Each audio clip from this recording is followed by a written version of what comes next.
concentrated on questions regarding literature, literary questions, and the second hour on political questions, okay? So that's how we'll structure it. This seminar is co-sponsored by the Department of Creative Studies and the Department of Spanish and Portuguese. We will have an introduction by Professor Luis Leal and a short summary of that, of those comments in English by Roberto Fernandez. So I want to introduce Professor Luis Leal, who will introduce Carlos Fuentes.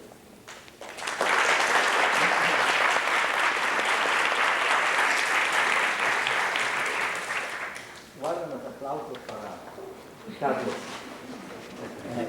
Preparé esta presentación en español porque cuando me invitó Mario a que presentara a Carlos Fuentes, yo entendí que se iba a tratar de una sesión en español, puesto que se trataba del Departamento de Español y Portugués.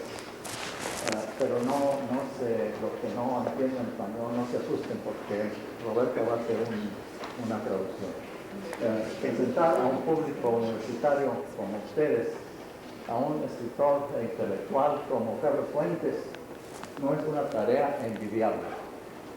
No lo es porque me parece muy difícil decir algo que ustedes ya no sepan acerca de su vida y su obra.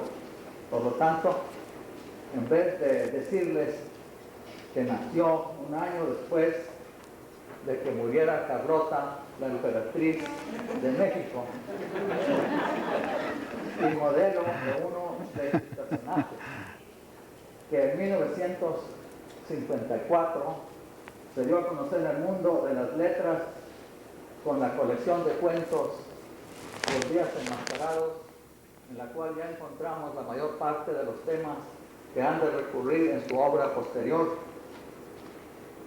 En vez de decirles que su primera novela, La región más transparente, es una radiografía del México que en vías de cambio hacia la cabeza de la hidra, que hasta hoy ha publicado más de 20 libros de ficción, teatro y ensayo, que el año pasado publicó su última novela, Gringo Viejo, en la cual imagina el destino de un escritor norteamericano que quiso morir en México, que ha publicado innumerables ensayos sobre temas políticos y culturales, entre los cuales destaca Tiempo Mexicano, que nos ha dado lecciones de crítica literaria a nosotros los críticos, en obras como la nueva novela hispanoamericana y Cervantes o la crítica de la lectura, que es un gran orador,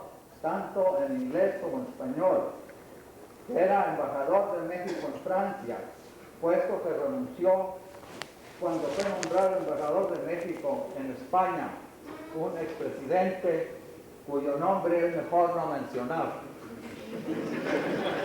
que ha recibido varios premios literarios, entre ellos el Rómulo Gallegos en 1977 y el Alfonso Reyes en México en 1980, que este año da clases de literatura en Harvard y que el año entrante lo hará en Cambridge University, que su próxima novela, Cristóbal Nonato, de la cual ya tuvimos el gusto de oír algunas páginas, será publicada en octubre de este año. En fin, en vez de hacer una presentación de corte académico, quiero leerle las palabras finales del discurso que Fuentes pronunció en la Ciudad de México el 19 de noviembre de 1984 al recibir el Premio Nacional de Literatura, ya que ahí el autor mismo nos da una síntesis de su carrera literaria y nos revela su gran humanismo.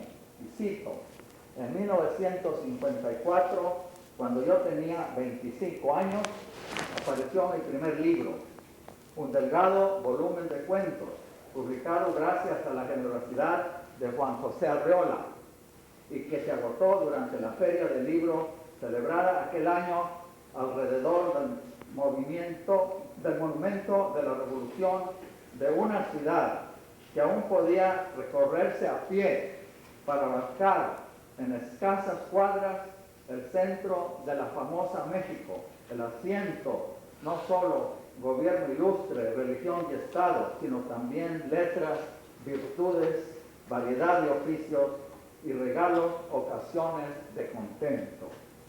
El librito se agotó. La tirada era solo de 500 ejemplares, pero yo me sentí muy orgulloso. Hubo algunas polémicas en la prensa, con sabidas querellas entre antepurismo y arte comprometido. Y mi viejo maestro Manuel Pedroso me interpeló: no te vayas a creer escritor gracias a tu pequeño éxito. Insensato, no te vayas a dormir en tus laureles. 30 años y 20 libros después, le doy la razón a don Manuel. Este premio a mi placer, a mi respiración, a mi tradición, debe serlo también para un aprendizaje que no terminará nunca. Amigos y colegas, Carlos Fuentes.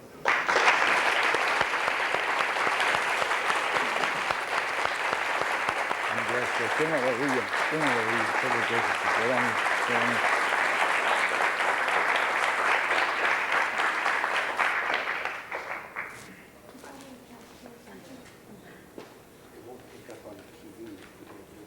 Let me see. If I use this mic, can you hear me? No, just TV. Just do it, Roberta, just do it. You gotta hold it up.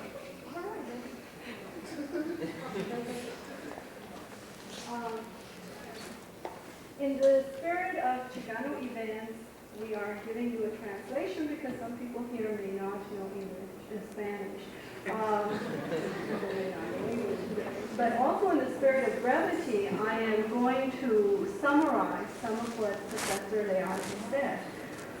He began by telling us that introducing Carlos Fuentes to a university public is not the easiest thing there is, because most of you already know many of the facts connected to his life. And so I'm going to be very brief on the comments that he told us here. That in 1954, he published his first collection of short stories, Los Días Enmascarados. That he has published more than 20 books of fiction, theater, and the essay. That he has given lessons in literary criticism to literary critics in works such as La Nueva Novela Hispanoamericana and Cervantes o la Crítica de la Lectura. That he has received many literary awards, among them the Rómulo Gallegos Award in Caracas in 1977 and the Alfonso Reyes Award in Mexico in 1980. We have all heard that he is teaching at Harvard University and next year will be teaching at Cambridge University in England.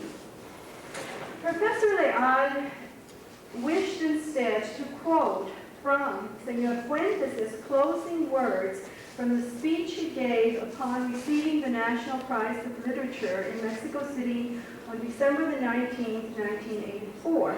Herein, the author speaks for himself and gives us a synthesis of his literary career and reveals to us his humanism. I am going to synthesize also those words. In 1954, when I was 25 years old, my first book appeared, a slender volume of short stories published through the generosity of Juan Jose Arriola, which was sold out at the book fair, celebrated that year near the Monument of the Revolution, in a city which could then still be explored on foot, and in which, in those few blocks, one could capture the essence of Mexico City. The little book was sold out. Only 500 copies had been published, and I was feeling quite proud.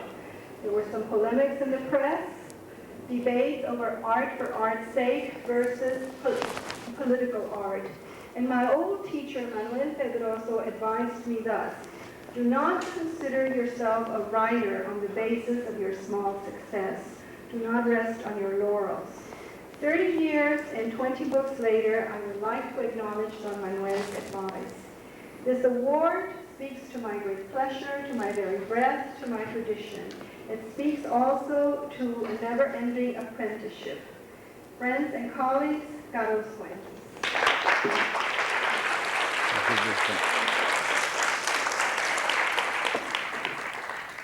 Thank you very much, and let me thank Professor Leal for a truly exceptional introduction. It is a great honor for me to be introduced by a man we consider the dean of Mexican literary studies in the United States. He is also a blatant liar. When he says that he can receive lessons from me, let him know that when he quotes me saying that my apprenticeship is not over, that includes constantly receiving lessons from him. From the day I first read one of his books to this very day, in which he has given me another of his great lessons in literary criticism, in lucidity, and in humanity, and in politeness, because he's a man of great courtesy, and that is something that we should not cease to applaud and appreciate in our world. Thank you.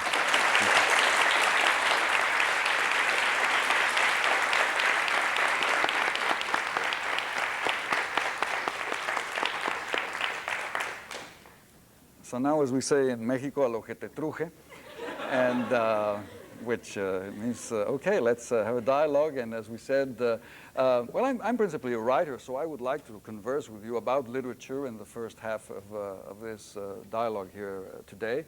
And I'd like to know who has the first question. Yeah. Mi primera pregunta es, ¿cómo define usted literatura? Buena literatura versus mala literatura. Yeah, she is asking me, I'll repeat in English, if I can define literature, good literature as against bad literature. Well, I am not the legislating Jupiter of literature anywhere. What you ask me is very difficult to answer because we do not know really with the lapse of time what will happen to a literary work. As Jaus has taught us, literary works have horizons. They have expectations. They are not merely a fact inscribed in a given moment of history. They are a continuous event. A new reader comes to a book with a different approach 100, 200, 300 years after the book was published. And his reading of the book may be totally different from those of those contemporary to the publication of the book. For 100 years, nobody read Stendhal, for example. The Red and the Black, Rouge et Noir, sold 80 copies in the life of Stendhal. It was not a popular book. Stendhal was considered unreadable, strange, dealing in something which was psychology or what was this. It wasn't really until the 1920s that Stendhal came into his own. I once arrived at the airport in Moscow at Vnukovo, and I saw a charwoman working, and then she sat and read a book, and I asked my interpreter, what is she reading? She said, Red and Black by Stendhal.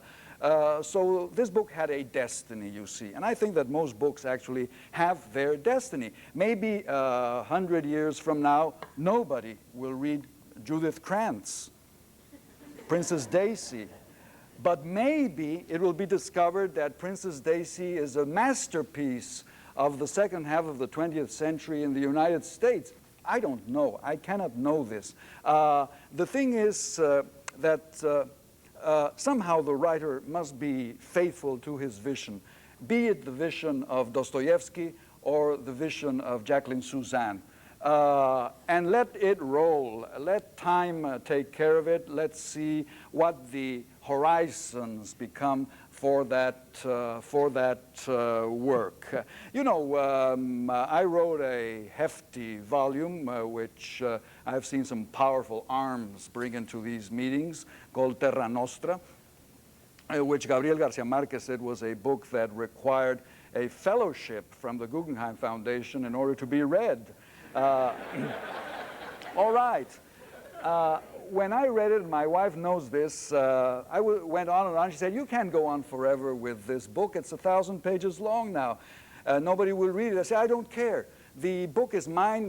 This is the way I see it. I'm going to continue until I feel that the book is over. I had to stop. She was right, because I was just going on and on and on, and actually writing for my pleasure, and convinced that the book would have no readers, and that I was going to con the publishing house in Mexico into publishing the book without telling them I think it's not going to have any readers. Well, the book came out. A friend of mine called me from Mexico and said, "Hey, I read your book overnight. It's great." And said, frustrated again, foiled again, foiled again. So this book is a book that I know has gained readers. I think there are books that lose readers, that have many readers at a given moment, then lose readers. There are other books that gain readers. I'm confident that Terra Nostra is a book that has been gaining readers over the years. But this is not to put lilies and flowers in my own table, but to tell you that I think that books have a destiny, and that sometimes what one considers bad literature turns out to be good literature, and sometimes what one considers very good literature turns out to be very bad. I remember reading a French encyclopedia on French literature that was published in 1914, on the eve of the First World War. And when you went to the novel, you found the great praise for the masters of the French novel, Anatole France, Paul Bourget, Henri Bordeaux, and then a little asterisk and a footnote, and amongst others, Marcel Proust was mentioned. And he was mentioned as a frightful little snob who writes about the salons of Paris.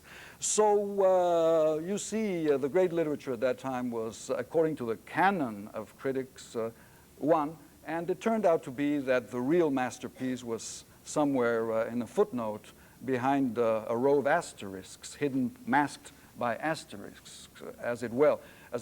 So it's very difficult. Of course, great critics help us to mediate the work, as it were, and realize the values of a work of the past or of the present.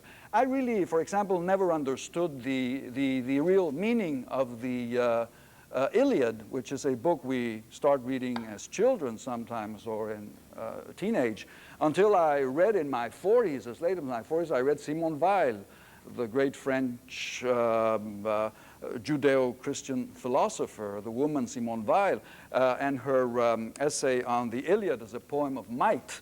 And when I read that essay, I found the correspondence to the book, to a classic that has been around for thousands of years. I understood it when I found that correspondence. So when we speak of good and bad books, we also speak of the criticism of the books, of course. And what I search for in criticism is that correspondence to the work, an effort on the part of the critic that corresponds really to the magnitude, the nature of the work.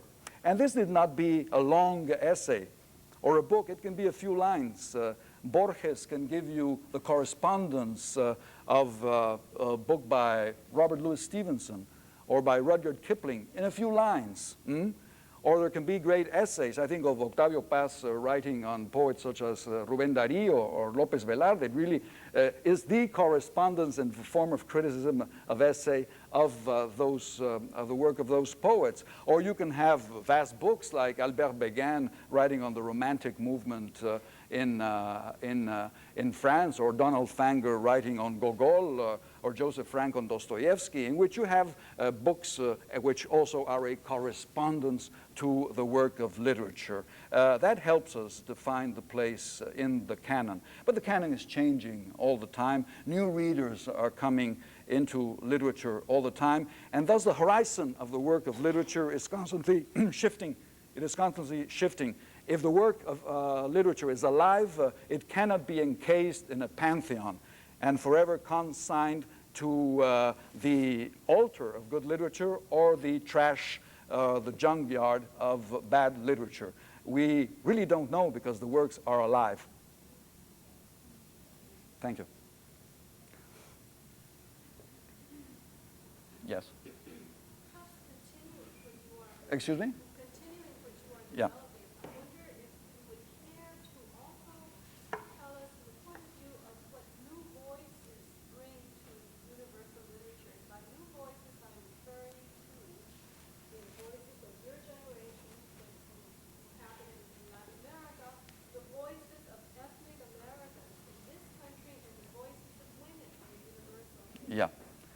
Was that heard by everybody?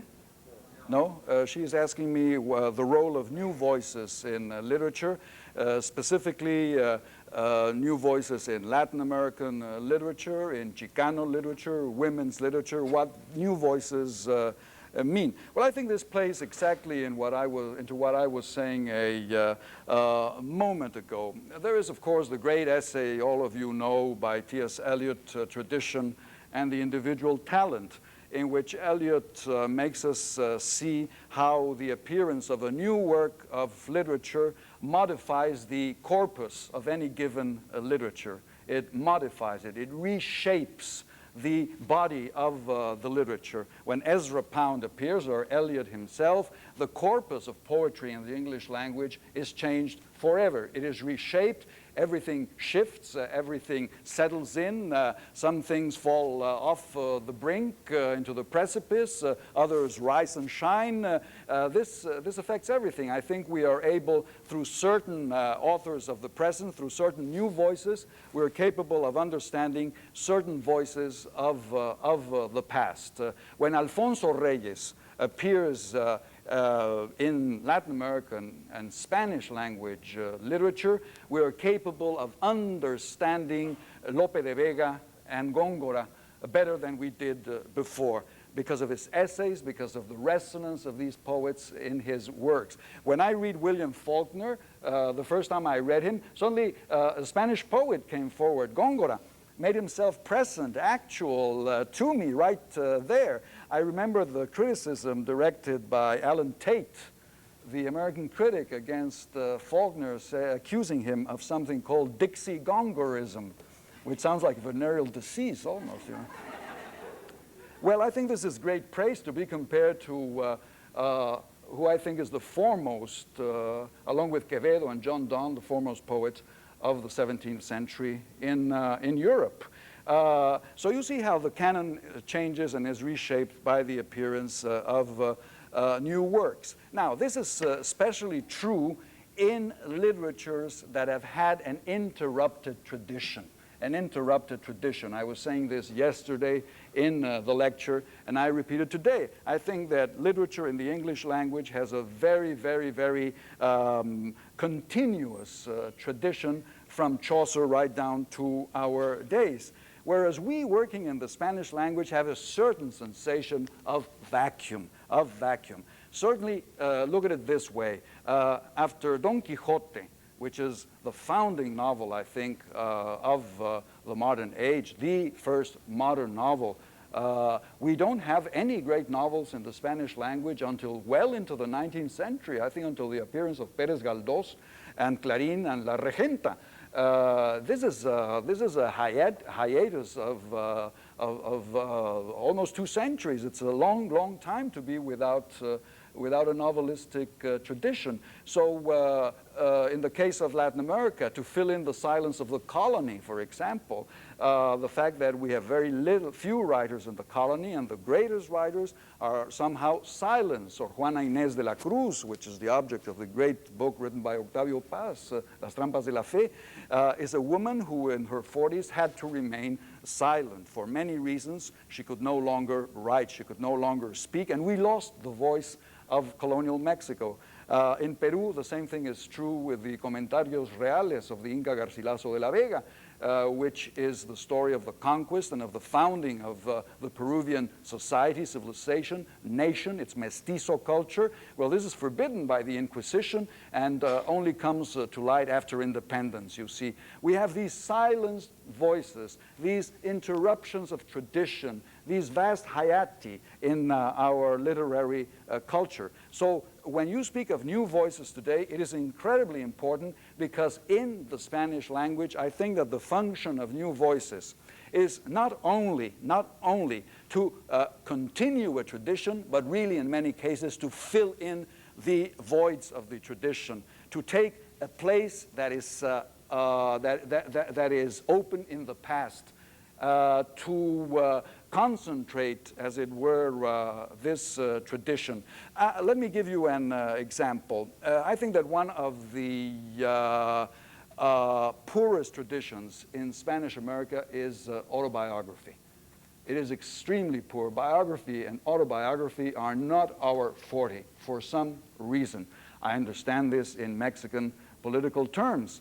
I remember when I arrived at the embassy in Paris, and I was very interested in reading the reports that my predecessors had sent to the Mexican government on politics in France, etc. One of my predecessors was a very well-known Mexican politician, Dr. Ignacio Morones Prieto, who had been Minister of Health in Mexico, Director of Social Security, a candidate to the presidency. And he had been contemporaneous with the presidency of de Gaulle.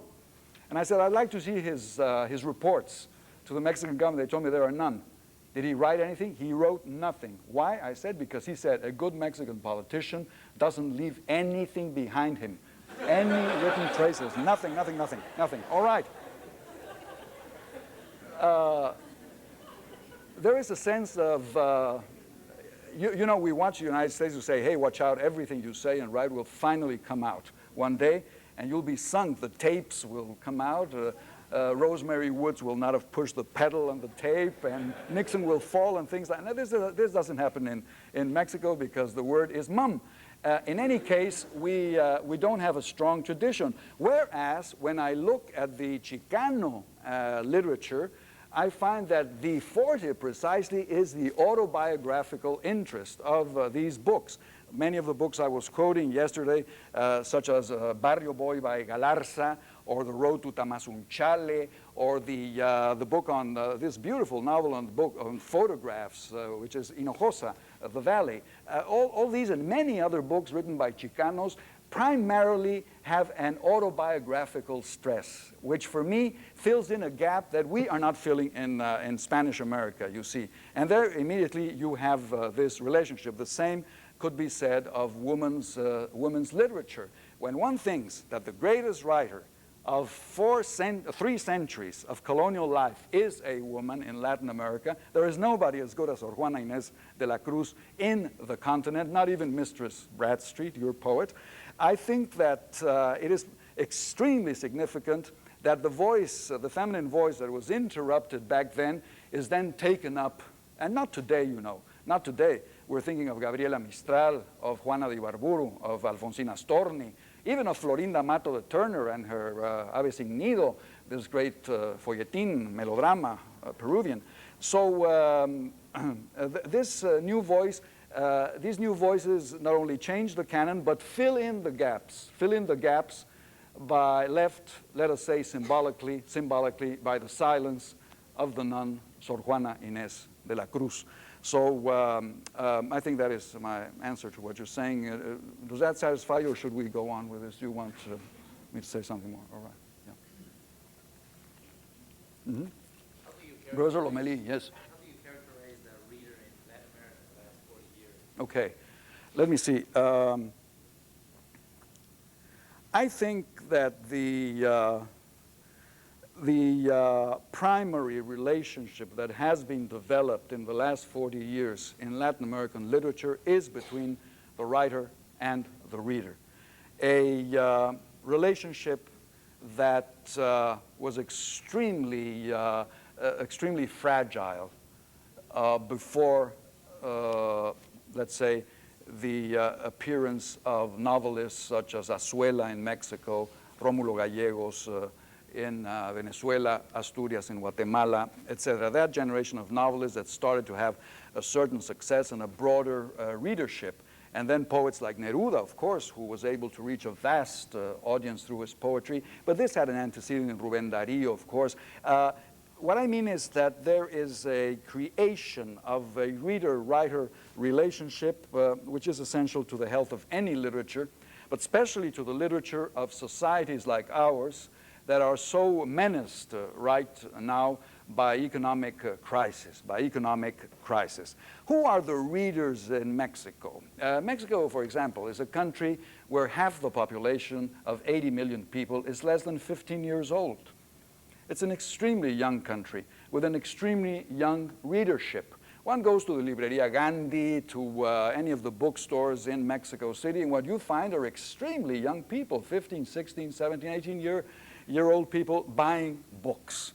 Now, the situation right now is such that the price of books has gone beyond the reach of most of these young people who are people of the middle class and lower middle class, mostly, who take an interest in buying books massively, in attaining their education. Autodidacticism is extremely important in the Latin American societies, as you know. So we are facing the problem that we will be unread and that the readers will not be able to read, and that a carefully constructed chain during the past 40 years, as you very precisely said, between writer, publisher, bookseller, distributor, and reader will be broken, with tremendous effects for our culture as a whole, and certainly for us individually as writers. The books of Juan Rulfo, the books of Octavio Paz, the books of the Latin American writers are constantly on the shelves. It is not this question that you find in France or England or the United States, that a book comes out and 6 months later you can't find it. For a long, long time it doesn't appear again. Here we have a society that is constantly nurturing itself on certain books that have in effect become modern classics. If this is broken, as I say, it'll be a tremendous blow to the continuation of education and the forming of a civil society through language and the creation of a language of ours and the possibility of writing in Mexico. Let me give you an example of how this problem, which I'm dealing with, has been an attempt to solve it in Mexico recently. The Fondo de Cultura Económica, which is our principal publishing house, and the publishing house subsidized by the Mexican government, that's why it can do the things I'm going to tell you, decided to meet the challenge of the crisis by publishing 100 books by 100 Mexican authors. From colonial times, really from pre-Hispanic times. Some of the books are the books by Miguel León Portilla and Father Garibay of Nahuatl poetry, Nahuatl myths, etc., and to publish them in editions of 50, 60, 100,000 copies sometimes, and sell them at less than $1 of value. Well, the books were sold in a week, 2 weeks, 3 weeks at the most. They were gone. The public is there. The public is there, and that's why it would be such a tremendous shame to lose that connection. Yes.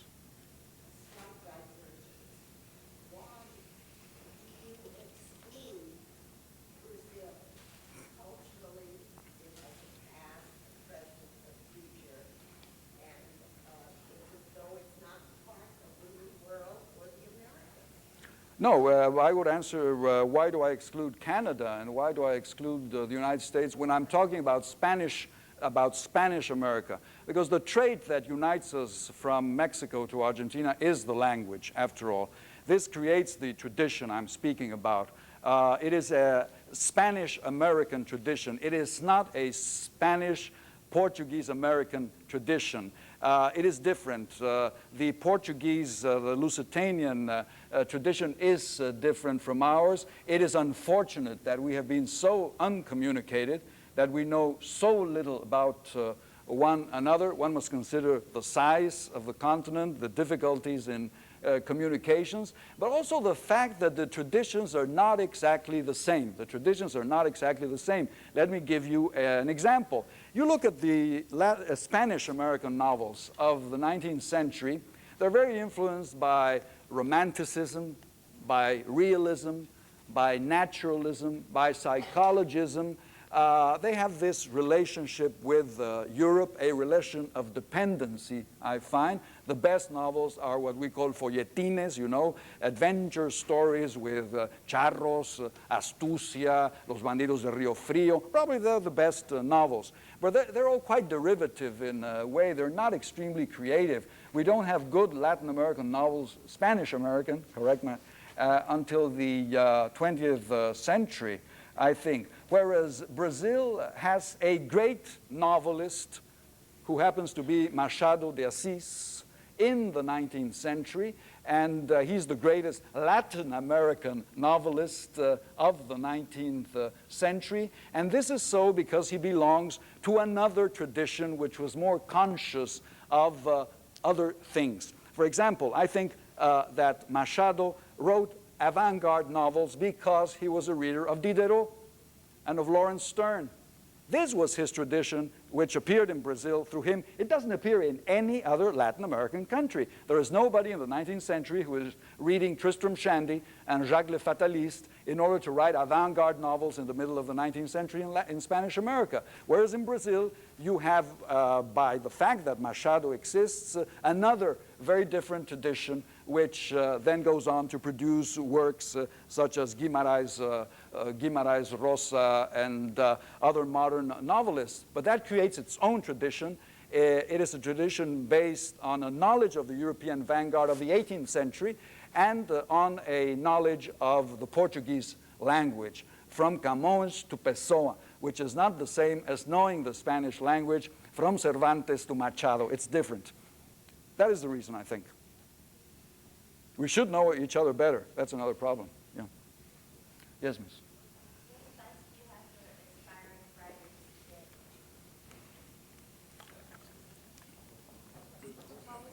Well, what advice do I have for aspiring writers today? Well,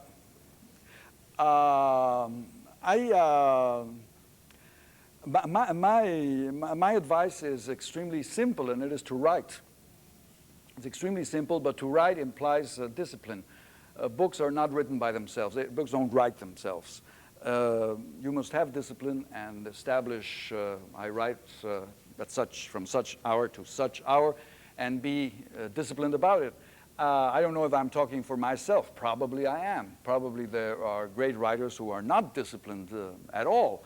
But I find that the only way to write a book is to say, I get up every day and I establish a calendar and I establish a working day for myself. Mentally, I poncho, you know, as we say in Mexico, you put a little carding and the bell goes off and you sit down and write, or the book will not get written. You will commit many mistakes. But again, this is the only way in which you can learn how to write. My personal experience, you know, is that of starting to write as a young man with a lot of energy, with extremely big amounts of energy, and not caring how I burnt up this energy. If I tell you how I wrote La Región Más Transparente, where the air is clear, I can't believe it myself, you know. I can't believe it myself.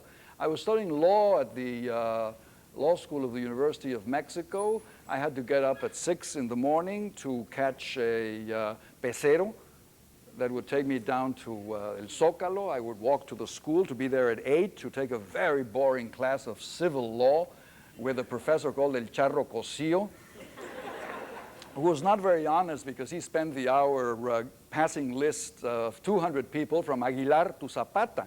And by the time you read Zapata, the class was over, and off we went. We didn't learn too much, but then I went on at 11 to the foreign ministry where I was working.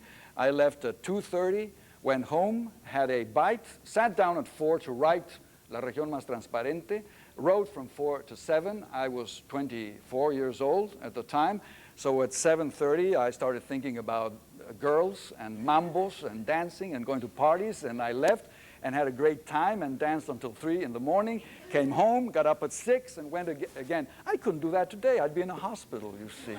But then I had the energy and the anguish also, the anguish of facing the blank page and saying, I'm going to attack this blank page as though it were a dragon that I must slay.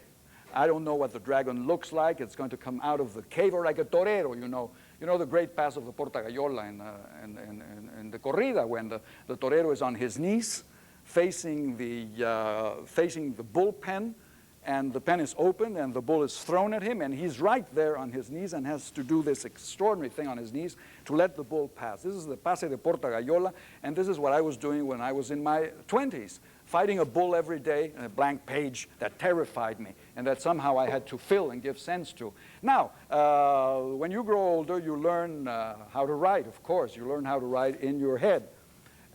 So now, before I sit down to that white page, I walk, I think, I take notes, and by the time I get to the page, I more or less know what I want to write, more or less, because a blank page happily continues to be a bull and a surprise. But still, it is much easier for me to write today with less anguish than I wrote at that time. So you learn a great deal. You lose energy, but you gain technique, you gain experience, if you wish. Then there's another interesting thing in this point of view of technique, and I think it is... There was another class that we had to shift, so.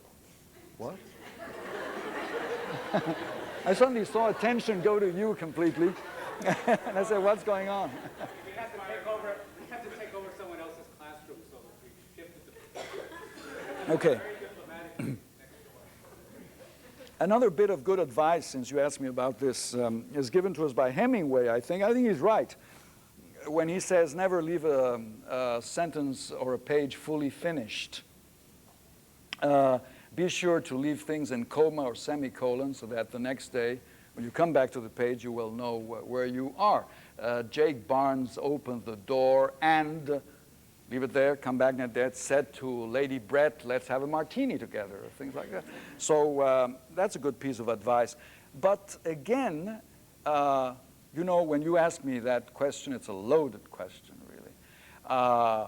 There is something over which you have no control, and it's how long you will live and how much you will be able to write. Although maybe you feel it in your bones. Maybe Shelley knew he was going to die a young man, and probably Dostoevsky knew he was going to be older, or Tolstoy knew they were going to die at an older age. Probably you know this in your bones, and space your creation accordingly.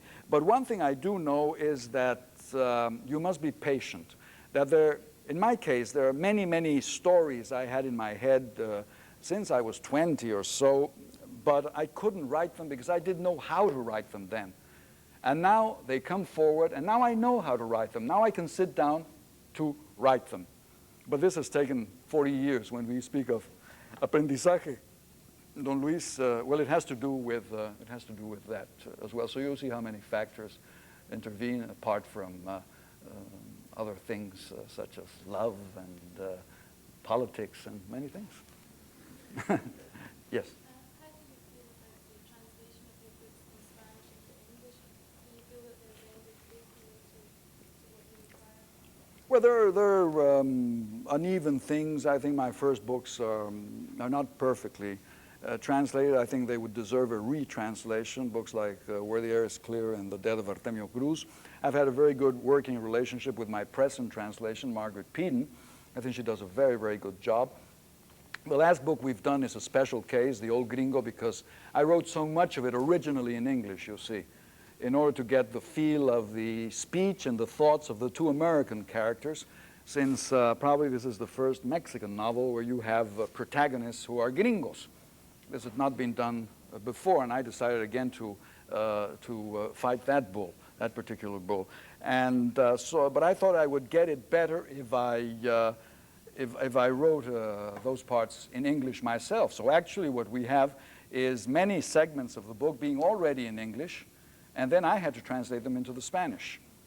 But they remained in English, and that's why the book appears as, it's a formula simply translated by Margaret Sayers Peden and the author. But this was the actual form of composition, you see. Mm-hmm. Yeah. What Latin American country produces the best and most synthetic lines in the original, and why? No, that's a very nationalistic question, which I can't answer because I think we belong to a cultural area and a linguistic area. And I don't think finally that there is such a thing as Mexican literature, Argentinian literature. I think there is the literature of the Spanish-speaking world, including Spain and the Spanish-American countries. And then it more or less shifts. Sometimes you have richer production in one region or one country, but it'll soon shift. Colombia didn't have any interesting novelists for a century, perhaps, and then Garcia Marquez appeared, and he's the center of the limelight of writing in fiction right now. Argentina, I think, has always had a very rich production, precisely a great capacity of synthesis in Argentina, and extremely good writers. But so has Mexico in another way. There's quite an uninterrupted galaxy of good Mexican writers. Yet this will not give you an idea, as long as I talk of individual nations, it won't give you an idea of the wealth and especially of the true movement, of the true dynamics of thought and literature and language in the Spanish-speaking world. I don't think you can understand it unless you take it as a whole, unless you understand it in a totality. One day Garcia Marquez told me, you know, my impression is that we're not writing separate novels in Latin America, but that we're writing one single novel in which you write a Mexican chapter, I write a Colombian chapter, Carpentier writes a Cuban chapter, Cortázar writes an Argentinian chapter, etc. And I like that simile of Gabriel's. I think it's good, and that this creates a bond between us, which I think is important for the destiny of the language and of literature. Don Luis. What happened to the boom? What happened to the boom? Booms go boom, which means they finally explode, no? and then go to rest forever. No. This is a name given to a phenomenon that is very much related, I think, to the discovery of Latin American literature abroad.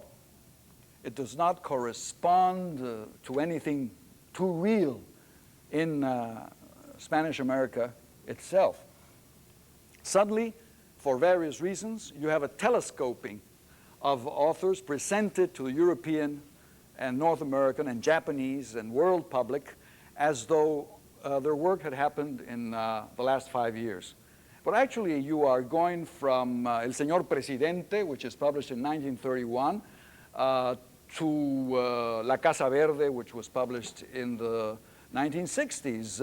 It's a broad spectrum. It takes in a lot of years, a lot of writers, but this was sort of telescoped by the presentation in foreign translations. Everything came as a cataract, came out suddenly, said, wow, what a literature, no, that produces all of this. It's a boom. Well, no, it was the result of a long process of maturity, of gestation. Where would we be as novelists without the poets, for example? If we hadn't had the poets writing before us, cleansing our language, creating our language, we would not have been able to write the novels of the so-called boom. Behind each of these novels stands a galaxy of Latin American poets: Ramón López Velarde, Octavio Paz, Rubén Darío, Pablo Neruda, Gabriela Mistral, Vicente Huidobro, César Vallejo, Leopoldo Lugones. They are the co-authors of the Latin American novels. But you know, assimilating the wealth of Spanish-American poetry in order to have a language for a modern novel that would learn the lessons introduced by the poets is something that took several decades to happen. It didn't happen overnight and when a few of our novels were published. So it's a phenomenon you can understand from outside because of these commercial or historical or cultural factors I'm mentioning, but that has little reality, I think, in the real development, in the real tradition of a Spanish-American literature. No, you've already asked. Excuse me, I want to hear other voices, other rooms. I'd like to know what your contribution to Spanish literature has been in South America. Do you think are the authors contributing to the Latin American literature? What do you feel is your strongest? I have no idea. I have no idea. This is something for Luis Leal to say, not me. Excuse me, you've been demanding the word. Yeah. I was wondering about, it's fairly obvious that journalism in Latin America, journalism in the United States at this time plays very good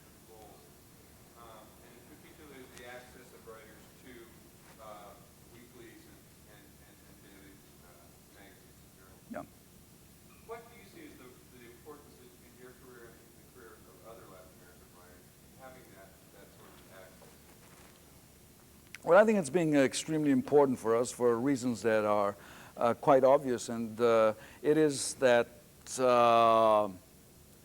you feel a certain call, a certain obligation to write journalism when nobody else is doing it, for example, or when it is being done in such a way that what you consider to be the truth is presented in a very partial manner. I'll give you two precise examples that have to do with my own experience in journalism.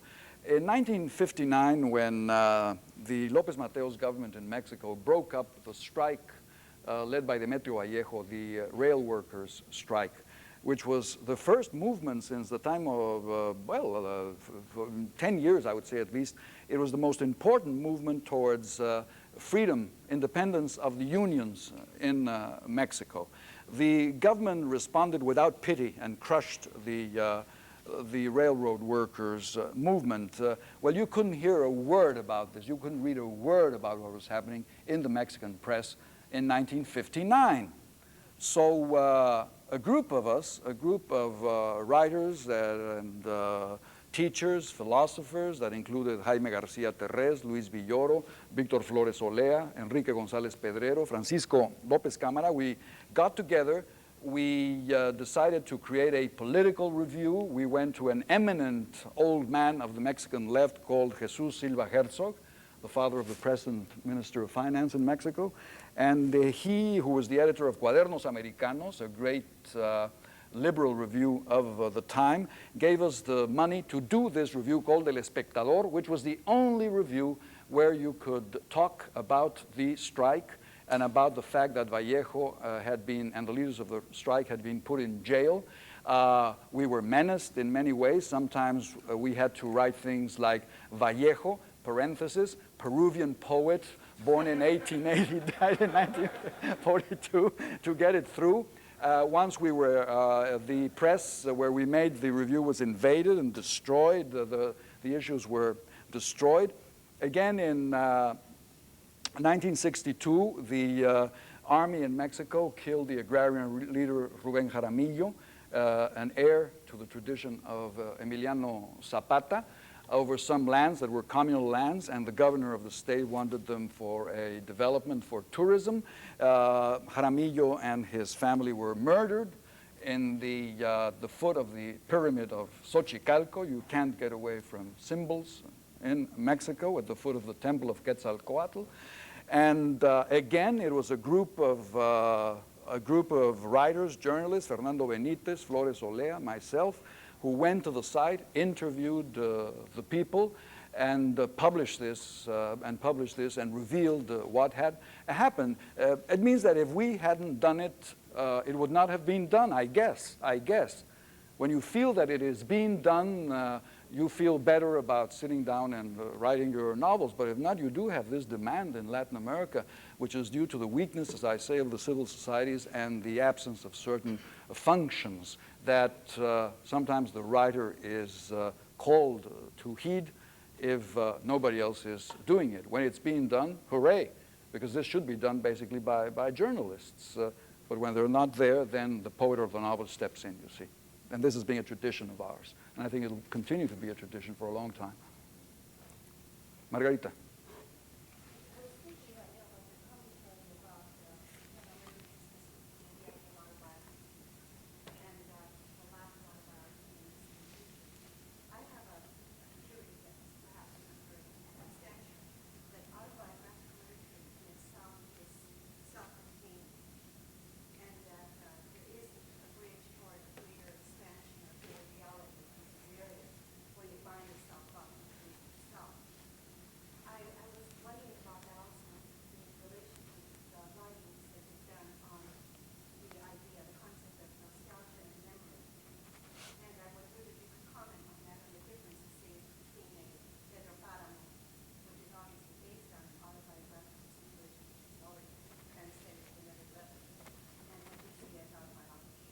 Yeah, I think that autobiography is social, and biography is social, because I think that in all expressions of language there is inevitably an intersection of the personal with the collective. It's almost inevitable. No matter how private your life, the moment you express it through language, you're using a social instrument.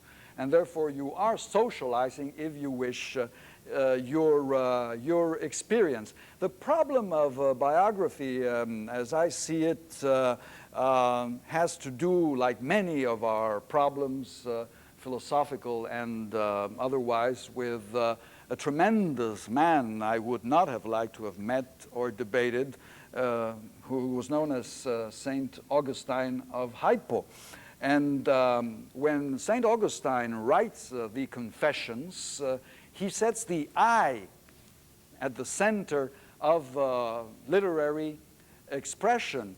And when Montaigne picks this up and speaks not only of name, but of rename, renown, renom in French, he is giving the I, the personality, the possibility of fame, which was perhaps absent from the culture of the Middle Ages. And when Rousseau immerses the I in erotical confession, in sexual confession, then I think we've reached another degree, a romantic degree of expression of the I. And then the modern novel, of course, is based on the interaction of the self and the society. I think that what we are going through today really is the loss of prestige of the first person singular, a kind of rupture of the ego, given the nature of the history of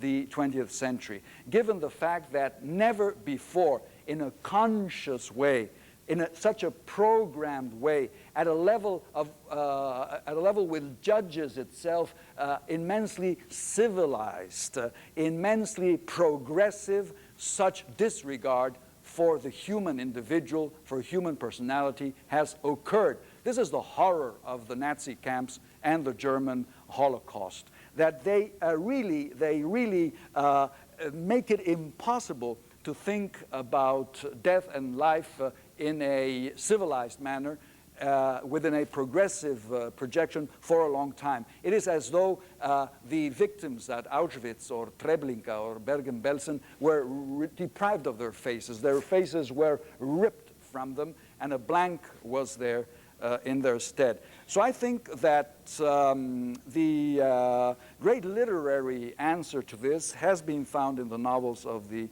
20th century, through the need to recreate a new personality. For me, the most moving expression of what I'm saying is in the work of Kafka. Where we meet this faceless person, who is Joseph K., who is the land surveyor, who is the person constantly sent from one trial to the other. What Kafka is saying is this faceless man, because he has no face, worthy of extermination?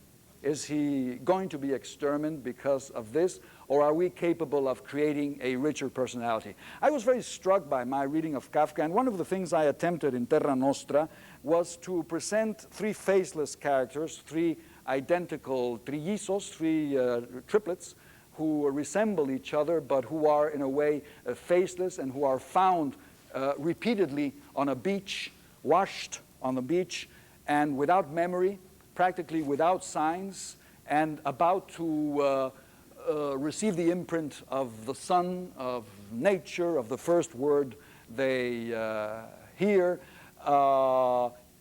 I wanted to present these characters in their moment of greatest nudity, greatest psychological nakedness, to see what kind of personality could be created from that, what kind of new figure could arise from that. This is a preoccupation I shared and talked about very much with Julio Cortázar, and what we developed was a theory of the figure as preceding the personality, the figure that starts to constitute a new personality with facts, with data, with information that was not exhausted by psychologism, realism, sociologism, and other isms in literature. We thought that the human personality went beyond certain limitations of literary schools. and that the interesting thing about literature was to take a risk, a plunge into the unknown, kind of buceo, if you wish, in order to find these elements of a personality, even at the cost of great distortion, T.W. Adorno says that seen from the vantage point of redemption, the world is monstrous. The world is monstrous. If we were capable of being in a fully redeemed world, we would not tolerate the world, that we see. Therefore, to accept that world, we must deform it. Therefore, Baroque, expressionist, surrealist constructions in order to understand a world that is deformed and that could and that can only judge itself as a normal world if it excluded the possibility of the vision of redemption, you see. So autobiography, the assertion of the self, takes place today within boundaries such as these that explain many of the great accomplishments of modern art, the paintings of Picasso or the music of Schoenberg or Stravinsky, relativity, Heisenberg, and the way he asks us to look at the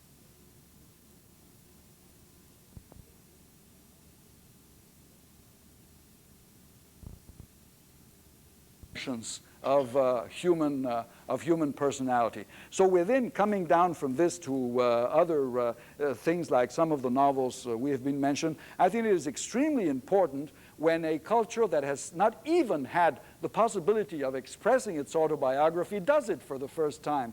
Because I'm sure there is not only a derivation of previous forms of autobiography that are exhausted, but something new that is happening because it is happening today and because it is happening to a culture that did not have the previous experience of the autobiographical, but rather had the experience of anonymity only, of the anonymous.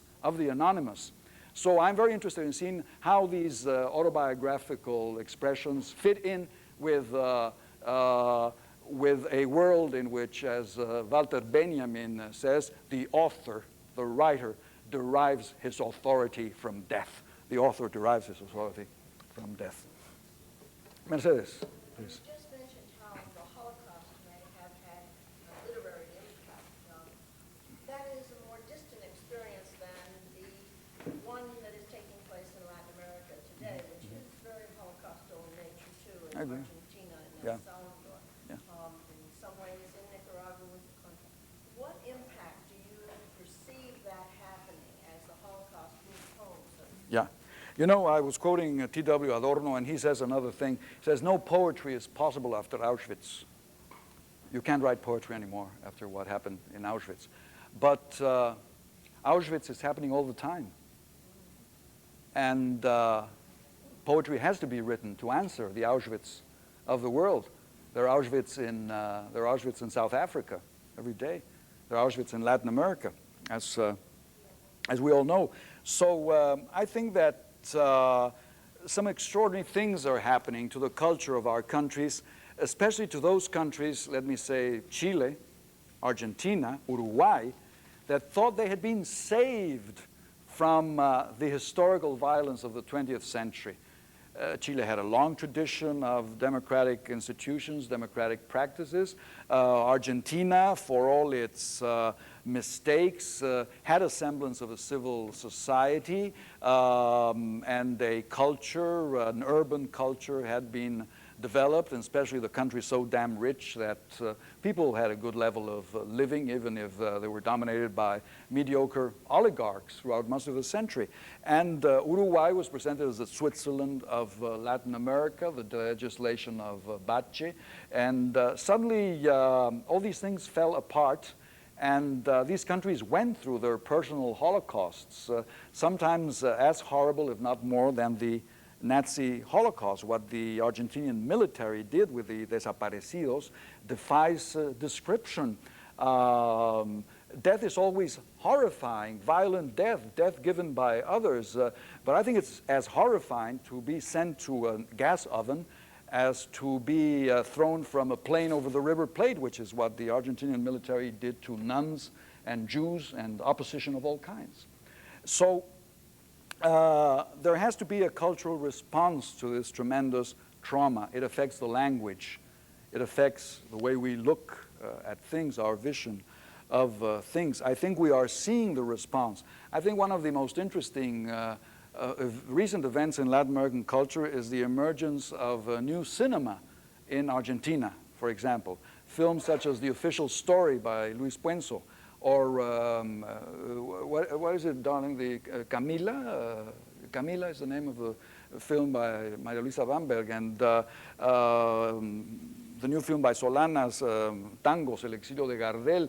All these are films that were unconceivable in the Argentina previous to the Holocaust that took place there. And I'm sure this is going to happen in Uruguay and Chile as well. So it is deeply affecting the way we look at things, the way we restructure our language. Günter Grass famously said when the generation of 1947 was founded in Germany, that the principal problem they had as writers was to recreate a language that had been profoundly debased, profoundly corrupted by Nazism. They did not have a language anymore.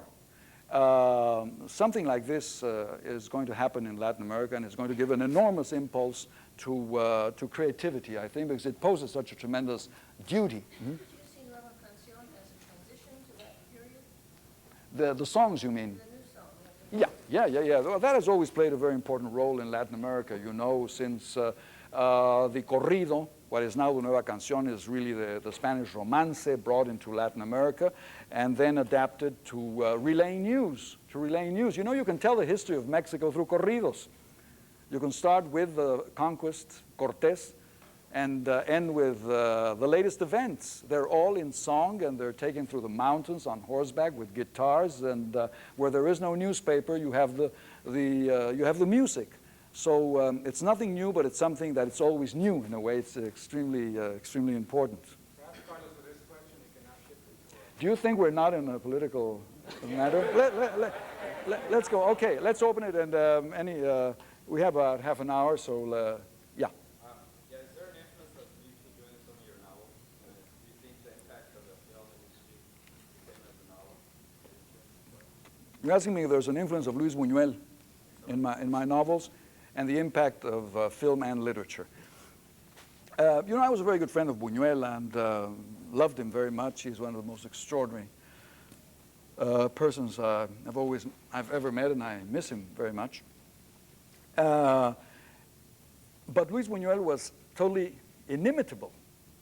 He's one of the most original artists of the 20th century, and I don't think there's anything you can possibly imitate about Buñuel.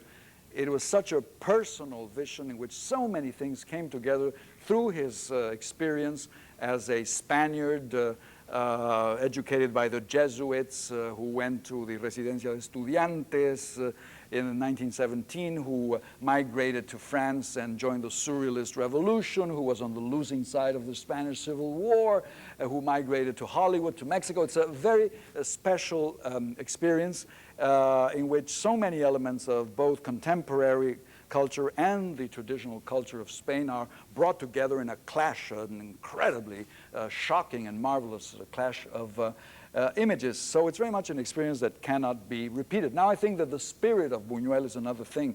The spirit of juxtaposing the unexpected and working through shocking images and finding resources to renew your cultural tradition constantly, to make it contemporaneous, and even his moral stance as an artist that could not be subdued, that was always vibrant and always alert. I think all these are things that have to affect anyone who admires Buñuel, and certainly for those of us who had the privilege of being his friend. Now let me see way back there. Yes, sir. Yes. Your book, My Total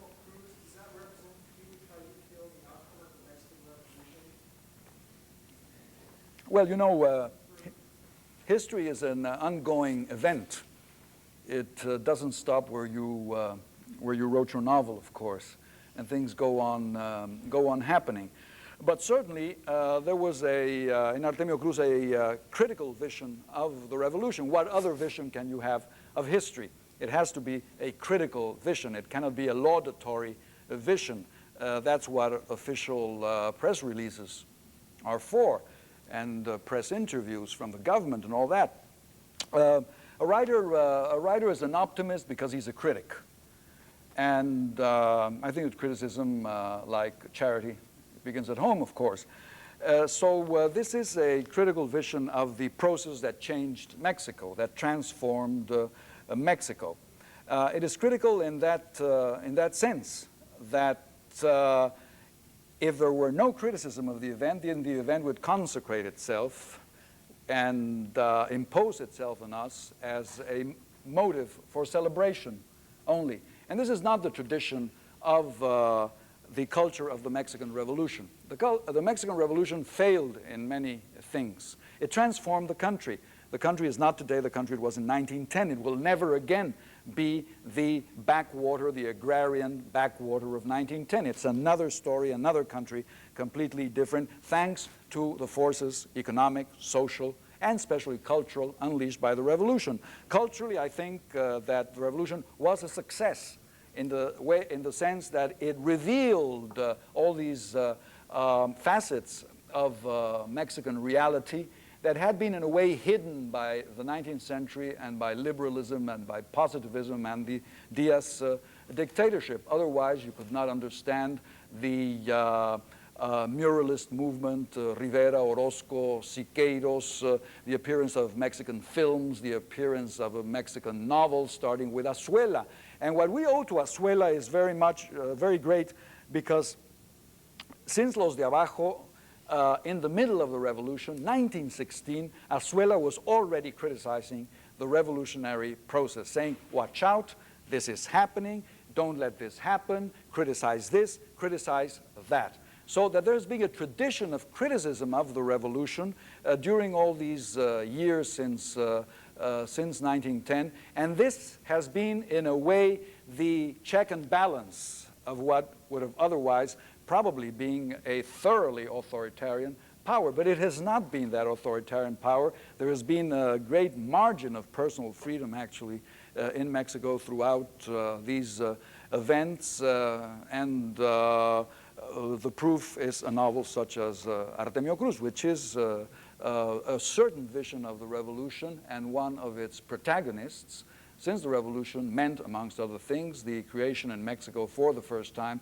of modern, although fragile, social classes, and a certain porosity and capacity for ascent of meritocracy and of robber barons such as Artemio Cruz, which of course is a process you know very well in the United States. It's the expansion of capitalism, which is accompanied by certain phenomenon wherever it happens, in the France of Balzac, in the America of William Dean Howells, or in the Mexico of Carlos Fuentes. Way back then, please. Many Hispanic American writers are influenced by French culture and movement. For example, Cortázar is the French surrealist, or super surrealist. Also, Marquez and Rousseau also have that French influence in Auda. Many phrases are in French that are very important. Is the new Hispanic American novel an imitation of the Nouveau Roman? Or could you elaborate on the contrast?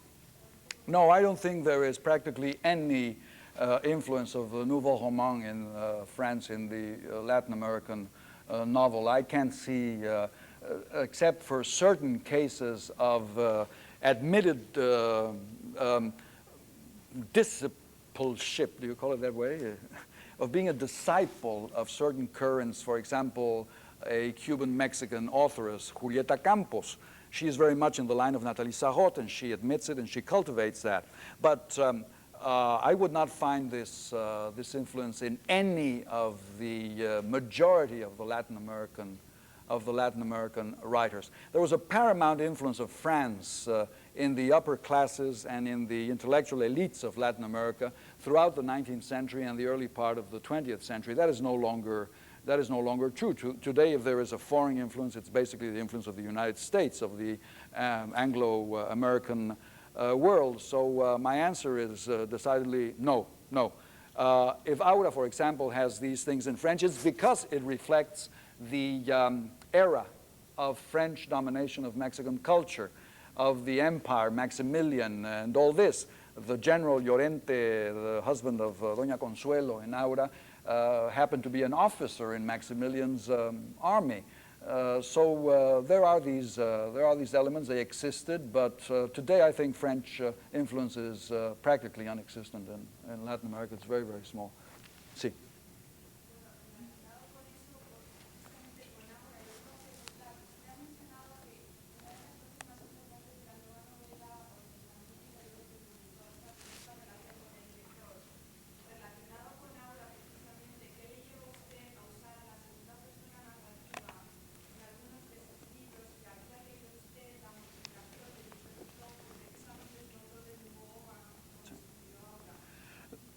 She's asking me about the use of the second person singular in a novella of mine called Aura, and if I had read Butor's La Modificación, which is written in the second person. No, I hadn't. What I had read was poetry, which has been written in the second person singular since the beginning of time. You. Poetry, since Greek poetry, has been addressing the second person singular, the listener or the reader, the you. Even, let me say, elegiac poetry, poetry addressed to the dead in the tomb, is always a you who lie here. You know? Mexican writer Salvador Novo said he used to hate going to funerals and didn't want to be present at his own funeral because porque lo iban a tutear.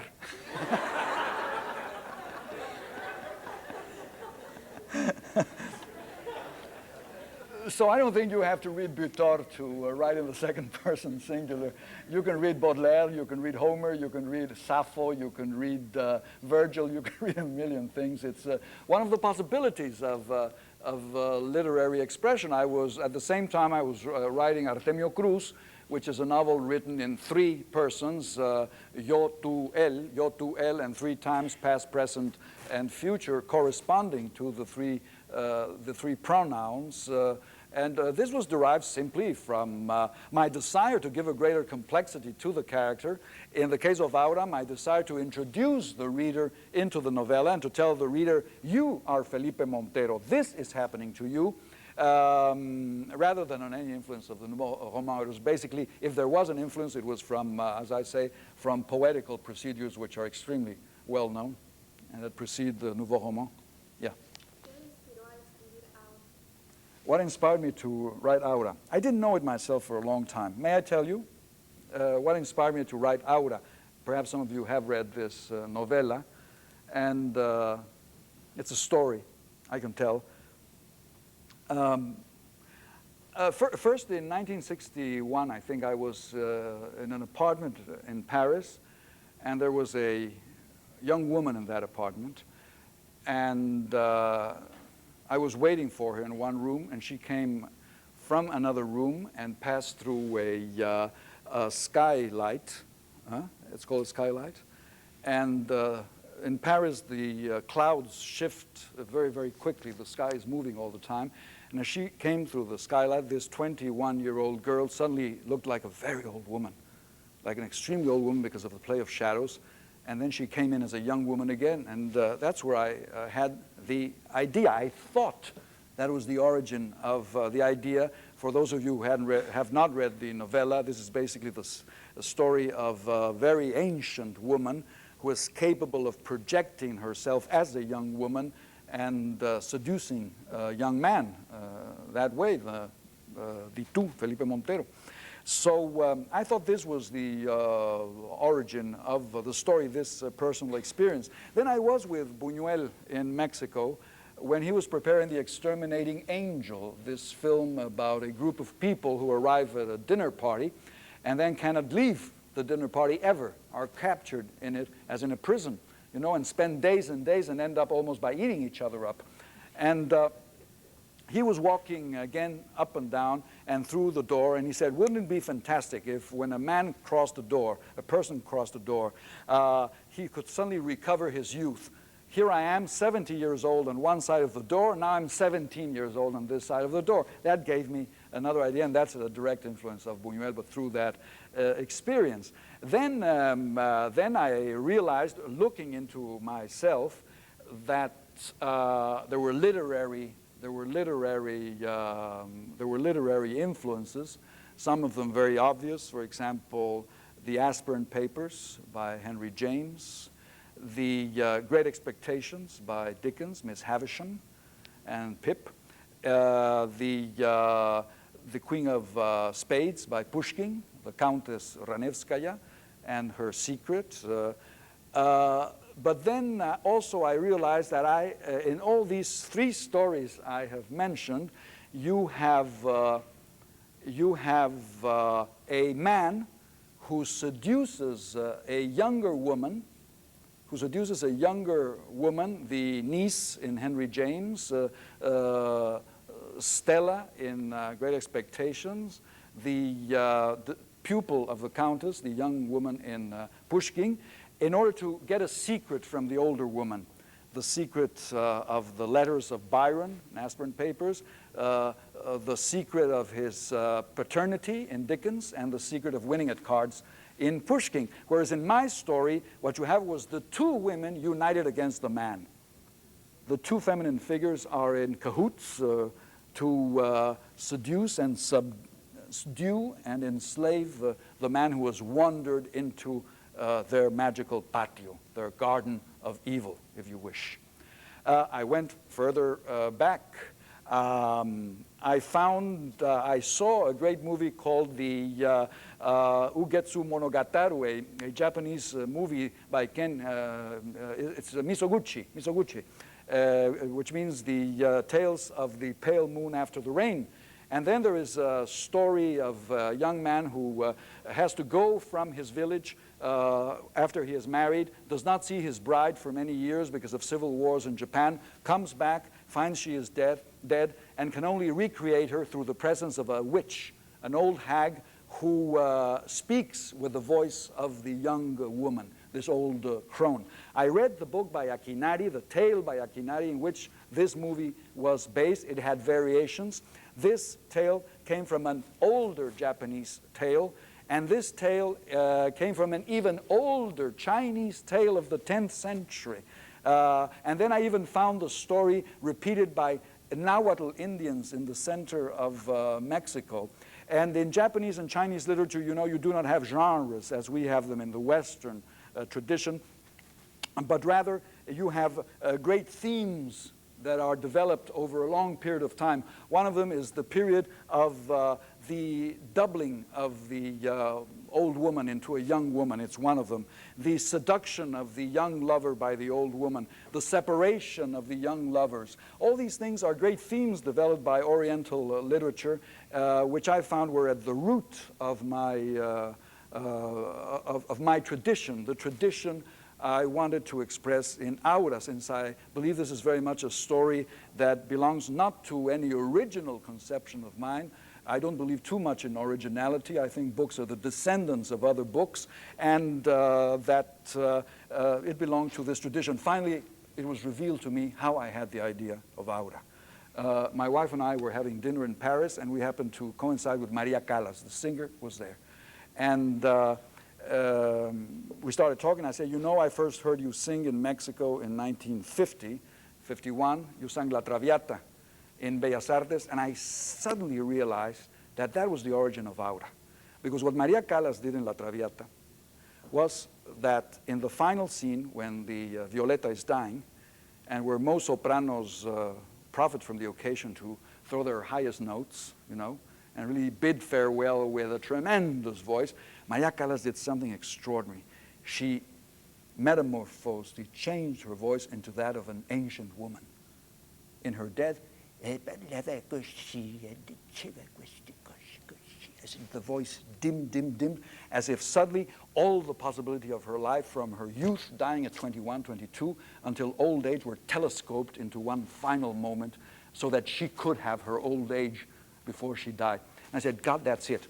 That's when it came into my head. That is when I heard that. A week later, Maria Callas was dead. I couldn't talk to her anymore. But this is finally, well, I'm telling you the story of how a novella gets written, you see. Okay. I want to hear people who have not made questions up till now. Yes, Roland. A lot of people, or a lot of writers have opinions about politics, but you seem to be the only one who is an analyst of political events and does write about it. Can you talk about that discipline that you talked about writing, and how that applies to the analysis of political events? Well, yes, it also requires a bit of work, you know. I do have, as my wife knows, because she knows the weight of my suitcases. I carry a folder with me, a notebook, a very thick notebook, in which I'm constantly filling up information and statistics and ideas and impressions of political, social events. I have this very well classified. I'm a very ordered person in that sense. And I can check my notebooks quickly in order, when an event arises, I will have certain facts and certain ideas I can use. It is also a question of discipline and of reading. I think I read too much information. Probably I'm doing a disfavor to eminent writers I should be reading instead of reading magazines and newspapers in many languages. But I do have a passion for journalism and for information. Only then I have to digest it and I have to order it so that it will be intellectually useful, I suppose. But more or less it has to do with that. Yes? In the southwest of this country, especially from Missouri, Texas, all the way to California, there's a conservative movement here and there to make language official, and the English language the official language. Could you comment on this? We haven't done this before in this country. It's been de facto, but now it's no longer de facto. Well, in the Southwest, you know, there's a treaty obligation under the Guadalupe Hidalgo Treaty of 1848 that Spanish will be not only spoken but taught and respected for all those people who are Hispanic speakers. This is a treaty obligation, and I think that if it's violated, we should get California, Colorado, Nevada, Arizona, New Mexico, and Texas back if we want it. I don't know,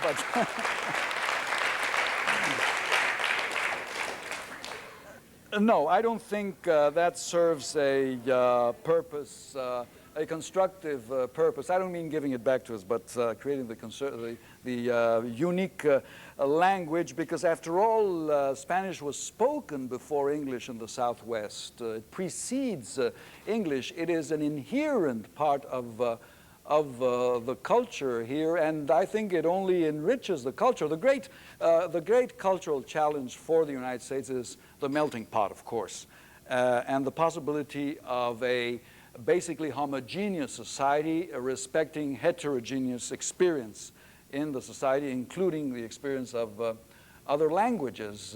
The case of Spanish is unique because in a great part of this country, as I say, it was the language that preceded the arrival of English. But I think that eliminating the Spanish language and its possibilities of expression will not serve anyone's interest, except perhaps the conservative interest you're talking about. I don't know.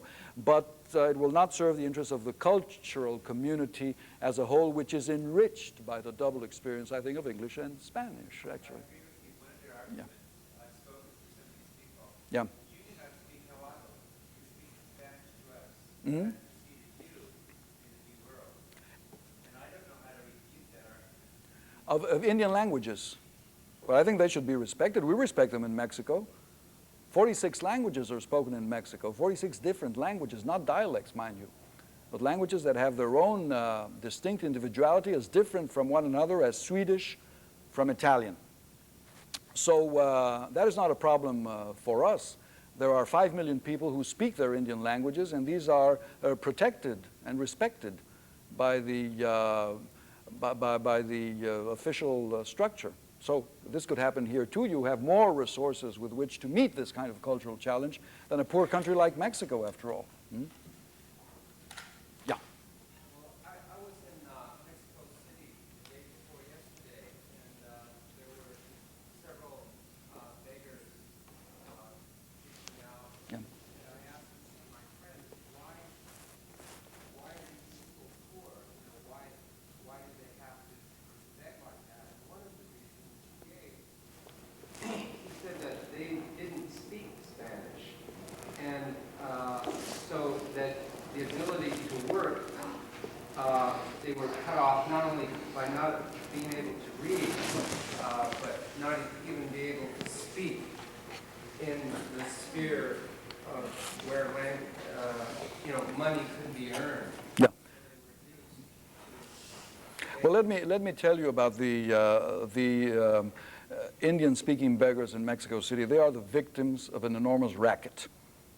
These people are exploited by crooks who bring them from the Sierra and use them to beg in the streets. It's a big, big racket, just as terrifying as the racket that deals with refuse, with junk in Mexico. See, all these things are generated by this enormous metropolis. One of them is the Marias, and all these people who are mercilessly exploited by sheer rackets. When they are in their milieu, when they are in their cultures, when they're integrated in their cultures, what you have just said, is no problem. Those cultures are poor. Yeah, that's another problem. That's an economic problem. But the dramatic situation you have described is the result, I think, of a criminal act that should be persecuted. Should be persecuted. Yes? I think we're going to make this the last question, if you don't mind, because I'm tired now. You understand? In the old gringo, in the English version, there is a constant use of a word that you also have been using this week, and that is frontier. Yeah. And why do you use frontier instead of border? I think it's a jarring word when we're reading it in English. Yeah. And why do you use that? Because I think it's a stronger word. I hope it will jar. I hope it'll. I think border, even euphonically, is a kind of fudgy porridge kind of word. I think frontier, is a more cutting word. And you remember that in the novel, the frontier between Mexico and the United States is referred to as a scar, not a borderline, but a scar. And I think the frontier, the frontera, at least to my Spanish euphony, sounds more like a scar than border. It doesn't have that same value. Besides, I cannot so easily transport the idea of border into symbolic terms as I can frontier. This is the basic reason.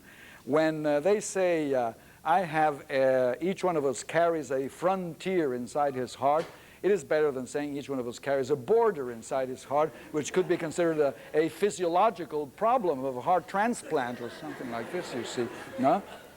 So I think it's for all these reasons, because frontier plays such an important role in the novel, because it is a mental frontier, because it is an emotional frontier, and not only a geographical frontier. It has to be called a frontier so as to avoid confusions. But today I have lost a frontier without gaining a border in my heart, and that is the frontier that perhaps separated me through ignorance from you. I want to thank you very, very much for admitting me into your homes, into your minds, and dissolving the frontier just a little bit this afternoon. Thank you very much. Thank you. Thank you.